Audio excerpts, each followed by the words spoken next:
अरे बहू, ये क्या तरीका है? सिर से पल्लू नीचे कैसे गिर गया? हमारे घर की बहुएं ऐसे नहीं रहती। माफ कर दीजिए माँ जी, काम करते करते ध्यान नहीं रहा, आगे से पूरा ध्यान रखूंगी।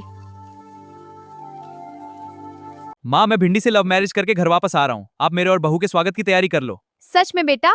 ये तो बहुत बड़ी खुशखबरी है। ठीक है, हम सब तैयारी शुरू करते हैं। लौकी, जल्दी से अच्छा खाना और पूजा की थाली तैयार करो। नई बहू पहली बार हमारे घर आ रही है। जी माँ जी, मैं भी सारी तैयारी अच्छे से और जल्दी कर देती हूँ।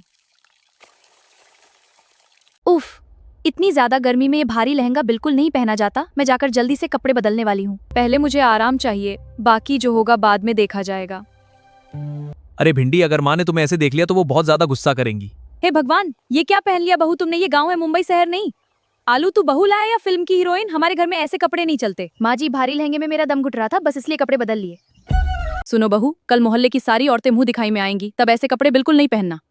पूरे समय सिर पर पल्लू रखना और हमारे घर की मर्यादा का ध्यान रखना।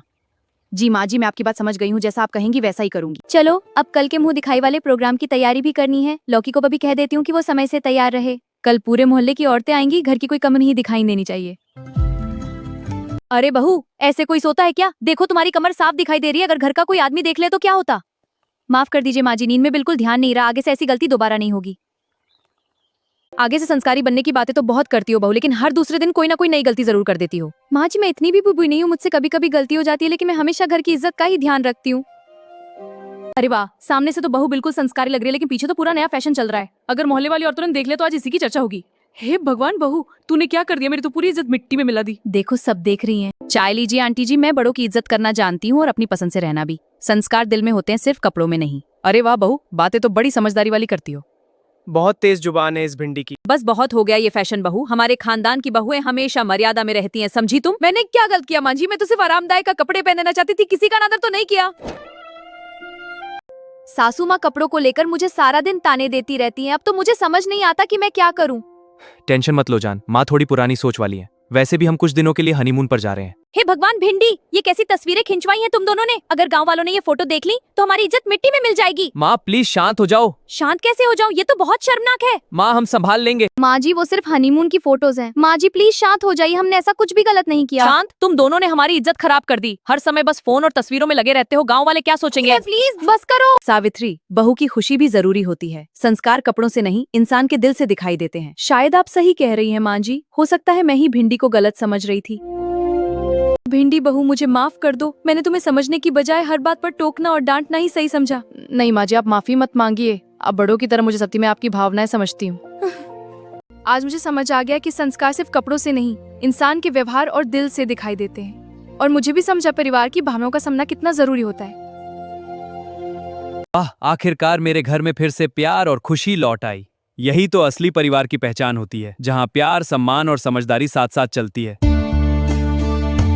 अगर आपको हमारी कहानी पसंद आई हो तो वीडियो को लाइक करें, चैनल को सब्सक्राइब करें और अपने दोस्तों के साथ जरूर शेयर करें। अरे सुबह हो गई, आज फिर मेहनत पर निकलना है।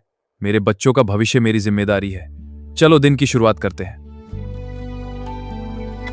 मेहनत आज मुश्किल है, लेकिन मेरे बच्चों का कल आसान होगा। मुझे बस मेहनत करते रहना है। हर दिन वही गरीबी, वही संघर्ष, आखिर कब बदलेगी हमारी जिंदगी? हिम्मत मत हारो गोभी, एक दिन हमारे अच्छे दिन जरूर आएंगे। मैंने बहुत इंतजार कर लिया आलू, अब मैं इस गरीबी में और नहीं रह सकती। ऐसा मत कहो गोभी, मैं पूरी कोशिश कर रहा हूँ। कोशिशों से पेट नहीं भरता। मैंने अपना फैसला कर लिया है। ये बैग क्यों तैयार कर रही हो? क्योंकि मैं ये घर छोड़कर जा रही हूँ। माँ, हमें छोड़कर मत जाओ, हम आपके बिना नहीं रह पाएंगे। मुझे अपना रास्ता खुद चुनना होगा आलू। अब मैं जिंदगी के साथ और नहीं रह सकती। कम से कम बच्चों के बारे में तो सोचो गोभी, वो तुम्हारे बिना कैसे रह पाएंगे? मैं अपना फैसला बहुत सोच समझ कर, मैं कहता नहीं बदलेगा। पापा, माँ सच में चली गई? हाँ बेटा, लेकिन अब मैं तुम्हारा माँ और बाप दोनों बनूंगा। हम आपका साथ कभी नहीं छोड़ेंगे पापा। चाहे कितनी भी मुश्किलें आए, चाहे कितनी भी मेहनत करनी पड़े, मैं हार नहीं मानूंगा। अपने बच्चों के सपनों के लिए ये दिन रात मेहनत करता रहूंगा। हम भी खूब मन लगाकर पढ़ाई करेंगे। एक दिन आपकी सारी मेहनत का फल जरूर देंगे पापा। और हम दोनों मिलकर आपका नाम पूरे गांव में रोशन करेंगे पापा। बेटा, इन किताबों को हमेशा संभाल कर पढ़ना। यही किताबें एक दिन तुम्हें बड़ी सफलता तक पहुंचाएंगी। पापा, आपकी मेहनत और त्याग कभी बेकार नहीं जाएंगे। हम दोनों मिलकर आपके सारे सपने जरूर पूरे करें पापा।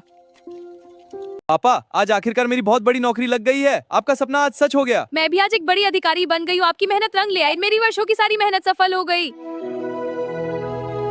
पापा, हमारी ये सफलता सबसे पहले आपके नाम है। आपने अकेले ही हमें बड़ा किया। आज जो कुछ भी है आपकी वजह से है। मेरे बच्चों, तुम दोनों ही मेरी सबसे बड़ी दौलत हो, मेरी जिंदगी की सबसे बड़ी खुशी हो। मैंने क्या कर दिया, अपने ही परिवार को छोड़ दिया।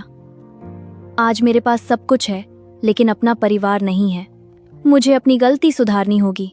पता नहीं इतने सालों बाद बच्चे मुझे पहचानेंगे भी या नहीं, लेकिन अब मैं और देर बिल्कुल नहीं कर सकती। हे भगवान, मुझे इतना साहस और हिम्मत देना। आलू, मैं वापस आ गई हूँ। गोभी, तुम सच में वापस आ गई? माँ, क्या सच में आप वापस आ गई हैं? मैं तुम सबसे दिल से माफी मांगने आई हूँ। मुझसे उस समय बहुत बड़ी गलती हो गई थी। जब हमें आपकी सबसे ज्यादा जरूरत थी माँ, तब आप हमें छोड़कर चली गई थी। मैं हर दिन अपने उस फैसले पर पछताती रही हूँ। काश मैं समय को वापस ला पाती। गोभी, अपनी गलती मान लेना भी बहुत बड़ी बात होती है। माँ, आपका जाना हमें बहुत दुख दे गया था। उन दिनों को भूलना हमारे लिए आसान नहीं था। लेकिन हम अपने दिल में नफरत नहीं रखना चाहते। नफरत से किसी को खुशी नहीं मिलती। क्या तुम सच में मुझे माफ कर सकते हो बच्चों? हाँ माँ, हम आपको दिल से माफ करते हैं। अब आपके दिल का सारा बोझ खत्म हो जाना चाहिए। धन्यवाद बच्चों, आज मुझे सच में सुकून मिल गया। बीती बातों को भूलकर आगे बढ़ना ही समझदारी है। क्या मैं फिर से इस परिवार का हिस्सा बन सकती हूँ? परिवार का दरवाजा अपनों के लिए हमेशा खुला रहता है। घर वही होता है जहां अपना परिवार साथ हो। अब हम हमेशा ऐसे ही साथ रहेंगे। मुझे माफ कर देने के लिए आप सबका धन्यवाद।